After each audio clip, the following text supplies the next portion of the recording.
Vamos estudar juntos a lição da Escola Sabatina?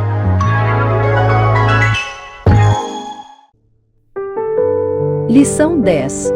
Regras de engajamento.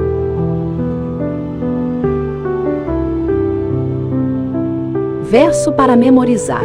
Aquele que pratica o pecado procede do diabo, porque o diabo vive pecando desde o princípio. Para isto se manifestou o Filho de Deus, para destruir as obras do diabo. Primeira Epístola de João, capítulo 3, verso 8. Quinta-feira, 6 de março de 2025. Limites e regras. Olá, amigos. Como estão vocês? Desejo que todos estejam bem. Que neste momento todos se sintam amparados e abençoados pelo nosso querido Pai Celeste. Que as graças de Jesus sejam efusivas sobre a casa de cada um e sobre a vida de todos os familiares. Muito obrigado por estar aqui conosco para juntos dedicarmos alguns momentos ao estudo da Palavra de Deus através da lição da Escola Sabatina. O conflito cósmico é, acima de tudo, uma disputa a respeito do caráter de Deus. E ela é gerada pelas acusações do diabo contra o seu governo, a sua bondade e a sua justiça. É uma espécie de processo judicial da aliança que envolve todo o universo. Tal conflito não pode ser resolvido simplesmente pelo poder, mas exige que cada lado demonstre as suas afirmações.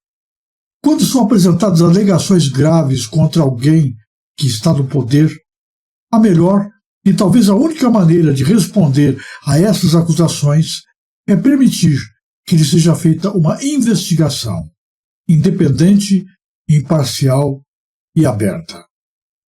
No caso de Deus, se as acusações ameaçam o seu governo, que está fundamentado no amor, elas não podem simplesmente ser varridas para debaixo do tapete. Pense um pouco. O que tudo isso nos diz sobre o conflito cósmico e a relação dele com o problema do mal?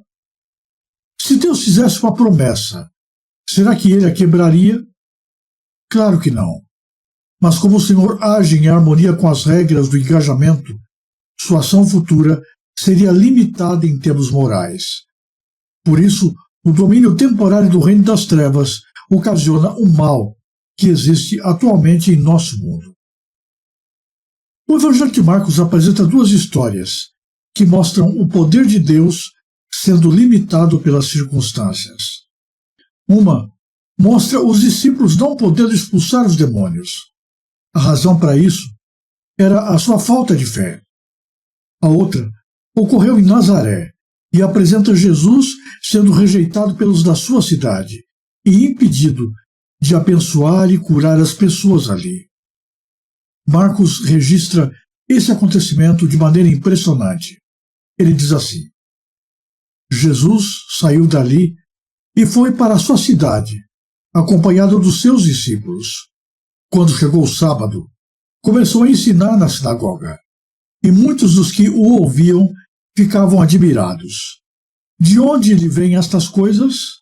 Perguntavam eles. Que sabedoria é esta que lhe foi dada? E esses milagres que ele faz?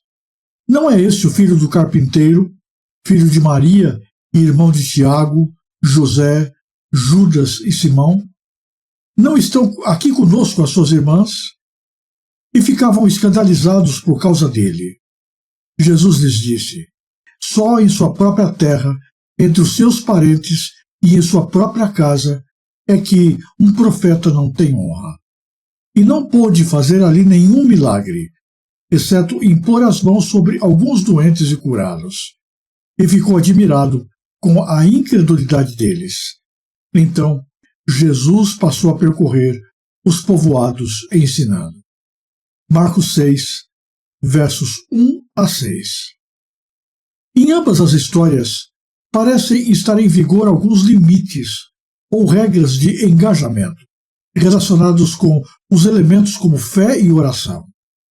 Na Bíblia, há evidências de que a oração faz diferença no mundo dando espaço para as ações divinas que, de outra forma, poderiam não estar disponíveis em termos morais. No entanto, não devemos cometer o erro de pensar que a oração e a fé são os únicos fatores presentes. Provavelmente, existem outros fatores dos quais nem sempre nós temos conhecimento.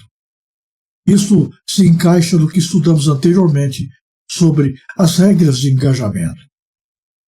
Ellen White menciona a existência de um conflito cósmico semelhante em relação à vida de cada pessoa, e ela destaca a importância da oração nesse contexto. No capítulo O Poder de Satanás, no livro Testemunhos para a Igreja, volume 1, ela ressalta que unicamente Deus é capaz de limitar o poder do inimigo. Acrescenta ter visto anjos maus contendendo por pessoas e anjos de Deus a lhes resistirem. A luta era acirrada.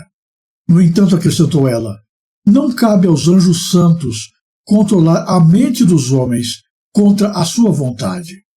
Caso eles cedam ao inimigo e não façam esforços para resistir-lhe, então os anjos de Deus pouco mais podem fazer do que restringir o exército de Satanás para que não destrua até que seja dada mais luz aos que estão em perigo, a fim de movê-los a despertarem e se voltarem para o céu em busca de socorro. Nesse contexto, ela destaca que o grande comandante do céu e da terra limitou o poder de Satanás. Ela também enfatiza a importância da oração, porque nosso Salvador escuta a fervorosa oração da fé e envia reforço daqueles anjos magníficos em poder, a fim de libertar os seus servos. Nós não sabemos de muitas coisas, mas ainda que não conhecemos todos os acontecimentos, com base nesses textos, nós podemos confiar que Deus ainda está no controle, que Ele sabe aquilo que é melhor, que Ele deseja o bem e a salvação de cada um de nós. E no final, Ele porá um ponto final à história do pecado e das tragédias do mal no universo. Confiemos nesse Deus. Se você gostou deste vídeo, ajude a divulgá-lo.